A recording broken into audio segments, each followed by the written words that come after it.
Hindi naman siguro tanga ang hindi naman siguro tanga ang mga Pilipino. Ano pa masasabi? Ano pa yung ibang interview ni Claire Castro? Hindi inatake ang Senado. Yan po ang mariing giniit ng Malacanang matapos ang pahayag ni Senate President Alan Peter Cayetano na naging under attack ang Senate building kasunod ng pamamaril noong isang linggo. Para sa iba pang detalye live mula sa Malacanang, may Express report si Maricel Halili Mase. Ano ba ang mga... Makikita mo rin sa itsura ni Maricel Halili na na siya, hindi na rin siya masaya. Ganito ba naman katanga eh. Takin mo, ikaw alam mo matalino ka. Alam mo na nag-aral ka, tapos ang tagal mo na sa trabaho mo, tapos biglang inuulol ka ni Claire Castro dun sa podium. Di ba? Parang nakaka-insulto. Kaya sabi ko, ako Malacanang press corps, di na ako pupunta dyan. Bakit? Tangin niyan, ginagawa lang tayong tanga niyan. Iniisip niya, naniniwala tayo. So, ibig sabihin is, she's insulting our intelligence. Di ba? Iniinsulto mo na yung namin, yung katalinuhan namin. Mantakin mo, maniniwala kami sa'yo, ikabobobo mo. Bagong pahayag dyan ng palasyo. Ruth dismayado si Pangulong Bongbong Marcos sa mga pangyayari sa Senado lalo na ngayon na nakaalis na sa kanilang tanggapan si Senador Bato de la Rosa. Dismayado si Bongbong na nakaalis si Bato pero sinasabi niya sa kanyang video na wala siyang instruction na arestuhin si Bato. Tingnan mo gano'n sila kagago. Kita mo kung gano'n sila katanga. Sabi ko sa inyo kahit siguro lupon sa barangay, putang ina matatawa rito sa ganitong istoryahe. Kung ako lupon sa barangay, ito ilalapit mo sa akin tapos nakagad yung kaso, nagsisinungaling tong kabila eh. Di ba? Ito yung isang sa mga rason kung bakit hindi nila ino-open dito sa competent courts dito sa Pilipinas. Itong mga ganitong issues. Bakit? Kasi puta hindi lulusot yung mga chechibureche nila. Hindi yan lulusot. At kapag tayo mga Pilipino pumayag pa tayo na may kaisa-isa, kahit sino pa yan, kahit si Risa Ontiveros pa yan, kahit si Eta Rosales pa yan, pag ipinadala sa ibang bansa, hindi pa pwede dito. Dito mo ikulong. Mas pangit ang dito, ikulungan eh. Mantakin mo, ikukulong mo sila sa ibang bansa, ganda-ganda ng klima doon, ang lamig.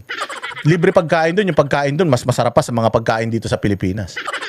Tapos yung mga kulungan doon, malilinis. Mag-isa ka lang sa kulungan, may sarili kang CR, para kang nasa maliit na apartel. Maganda klima, libre damit, libre ang kung ano-ano, meron pa siyang basketballan, meron pang recreational area, meron, kompleto daw doon eh. May library, ganyan sa mga kulungan. Yung kulungan dito, tanginan yan. Yung kulungan na dapat 5 lang yung nakalagay, 100 yun nandoon. Palitan ng tulog. Pag natulog ka, yung susunod na batch, natulog ka ng gabi. Pag gising mo, yung susunod na batch, graveyard shift, meron 3 shift dyan sa pagtulog tawag dito sa kulungan. May pang umaga, may pang tanghali, may pang gabi. Tapos yung iba, habang hindi sila tulog, mga nakatayo sila. Tapos, hindi sila pwedeng lumabas basta-basta. Kung ako lang, mas gusto ko dito makakulong yung mga yan. Hindi ba kung talagang galit ako sa mga Duterte, gusto ko pahirapan sa kulungan dito sa Pilipinas yan. Di ba? Bakit ko ipadadala doon? Kasi nga, for the purpose lang na mawala sila sa paningin mo dito. Pero sa sarap ng buhay nila doon, ba't si Pangulong Duterte sa tingin nyo, naghihirap siya doon? Everyday may dalaw si Pangulong Duterte. Nakakapagdala sila ng pagkain. Alam nyo ba doon daw sa ICC sa Dahig, yung kulungan doon may vending machine. May vending machine ng chichirya, may vending machine ng mga soft drinks. Tapos pwede ka daw mag-request ng mga kakainin mo doon kung gusto mo munggo. Di ba tinatanong nga ni Inday, nakakain ka na ng munggo? Alam mo sabi daw ni Pangulong Duterte kasi daw pwede ka mag-request Halimbawa Asian ka. So Asian yung mga food na ibibigay sa iyo. Kung kung taga-Caribbean ka, yung mga pagkain doon, at least close doon yung lasa. Kung mahilig gumamit ng patis, toyo, yun ang gagamitin. Para yun ang makain mo. Ganun daw doon. Sabi nga ni Inday Sara, nakapagluto na ba sila ng munggo sa'yo? Sabi daw niya, nakain ko na yan noon. Okay lang ako, huwag niyo ako isipin. Ang sarap ng buhay ni Pangulong Duterte. Alam mo, hirap na hirap yun doon. Diba? Kung dito nyo dinala si Pangulong Duterte sa kulungan dito sa Pilipinas, sa tingin nyo, buhay pa yan ngayon. Ayan yung sinasabi ko na katangahan nila eh. So kahit kung ako lang, halimbawa si Risa Ontiveros, may ginawang kasalanan niya sa mga kababayan na dadalhin sa ICC. Ayoko. Wag sa ICC dito, maganda para makita natin. Para makita natin yung paghihirap niya, yung nakasuot siya ng orange, ganyan, di ba? Din ng Malacanang na tingin nila kahit kailan walang umatake sa Senado. Bagamat ipinipilit ni Senate President Alan Peter Cayetano na under attack ang Senado, mariin ang pagkontra rito ng Malacanang. Sabi ni Palace Press Officer Claire Castro, kahit kailan, hindi naging under attack ang institusyon. Ito ay kahit pag ginamit din ni Senadora Amy Marcos ang salitang Senate siege. Hindi rin daw maituturing na failure o bigo ang hakbang ng National Bureau of Investigation dahil mismong mga tauhan din naman ng Senado ang humarang sa kanila. Ang tanong daw Anong klase yung hindi bigo ang NBI? Bigo sila. Kasi nabisto yung mga kabobohan nila. Bigo sila dahil ipinahamak sila mismo ng direktor nila. Bigo sila, akala siguro nila panahon pa ng mga dyaryo at comics ngayon na hindi makukunahanan ng mga camera yung mga pinaggagawa nilang kabalbalan. Si Director Matibag will go down in history na isa sa mga pinakatarantadong naging NBI director ng history ng NBI. At yung mga interviews niya, yung mga lumalabas na mga reels, na mga kabobohan niya, it will stay in the internet until thy kingdom come. Oo, maniwala kayo. Wala na yan. Wala nang karir yan. Pagkatapos na itong administrasyon ni Bongbong Marcos, wala nang karir yan. Aasa na lang yan doon sa kikitain ng asawa niya sa Kongreso kung mananalo pa yan sa Laguna. dapat ngayon, tama ba ang ginawang panghihimasok ng Senado sa paghahain ng warrant of arrest laban kay Senador Bato? Makikita raw dito kung sino ang gumagalang sa batas at kung sino ang hindi. Naritong pahayag ng Malacanang. Was it under attack?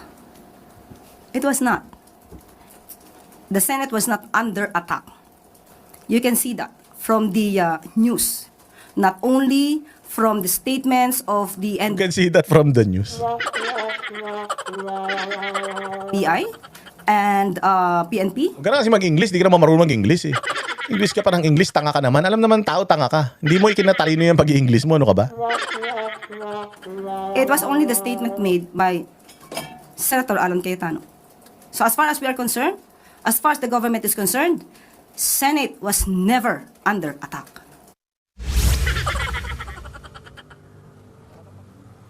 May hirit din ng Malacanang kay Senador Robin Padilla na sinasabing kasama ni Senador Bato nung umalis ito sa Senado. Puna ni Jose Castro, nung wala pa sa posisyon si Senador Padilla, mismong siya pa ang nangunguna sa pagsasabing dapat kilalanin ng arrest warrant laban sa isang tao. Anyways, yan na yung mga sinabi rin niya kanina. Ito naman kasi TV5 paulit-ulit eh. Pero yung pinapakita ko lang sa inyo kung gaano kasinungaling etong Malacanang. Again, kahit paulit-ulit, ulitin natin at uulit-ulitin natin. Para hindi sila makapambudol. Sinungaling si Bongbong Marcos for saying na wala siyang order to arrest. Pero ang sama-sama ng loob niya na nakaalis si Senator Bato de la Rosa. So ibig sabihin, binubudol na naman niya kayo. Ganyan din ginawa niya kay Pangulong Duterte. Sinabi niya hindi niya i-give up sa ICC. Sinabi niya na they will not honor ICC. And then sila mismo yung nakipag-coordinate gamit ang pera ng taong bayan, eroplano ng Pilipinas para ipadala si Pangulong Duterte sa ICC. Ngayon, yung galawan nila na-check na ng grupo ni Senator Bato de la Rosa. Sabi nga, fool me once, shame on you. Fool me once, shame on me. Kung tatanga-tanga si General Bato de la Rosa at maniniwala siya dito sa pronouncement ni Bongbong Marcos na hindi siya gustong ipa-aresto, putang ina, tatanga-tanga na talaga siya. Dapat ma-aresto siya. Sinabi rin ni Matibag, di ba, kaliwat kanan yung pagtanggi ni Matibag, tapos biglang nagbago isip niya nung kinaumagahan, nandoon na sila. So dito pa lang sabi ko nga, wala nang pag-asa itong mga ginagawang kaululan nitong mga abnormal na ito. Kami ang boses ng masa, hindi natatakot. Katotohanan lang, di kami nalulunod. Walang bahid ng sismis, lahat ay totoo. Kahit sino ka pa, pag mali ka babanatan ka. Walang pinipili kulay, wala kaming kinikilingan. Basta para sa bayan, kami lalaban. Pag tama palapakan, pag mali banatan, di matitinag, di matatakot. Para sa bayan, tuloy ang sigaw. Sa harap ng kamera, walang halong takot. Mga baluktot, lahat kayo'y tutumba. Ang hustisya at totoo, yun lang ang mahalaga. Kahit sinong harang, di kami matitinag.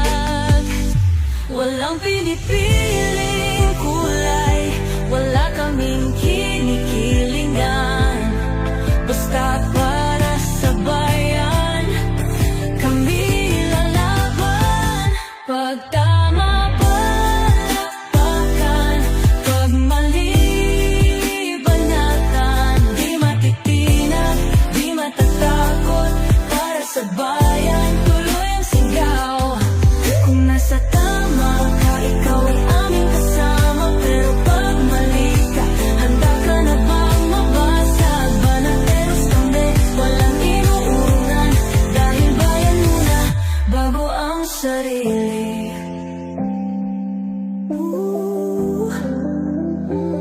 Bago ang sarili.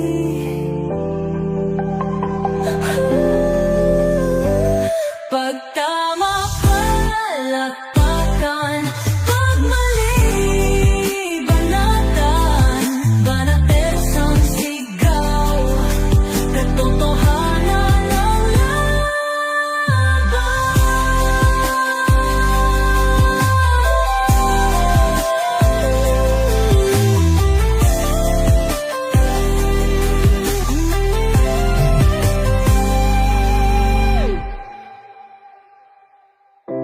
sa harap ng kamera,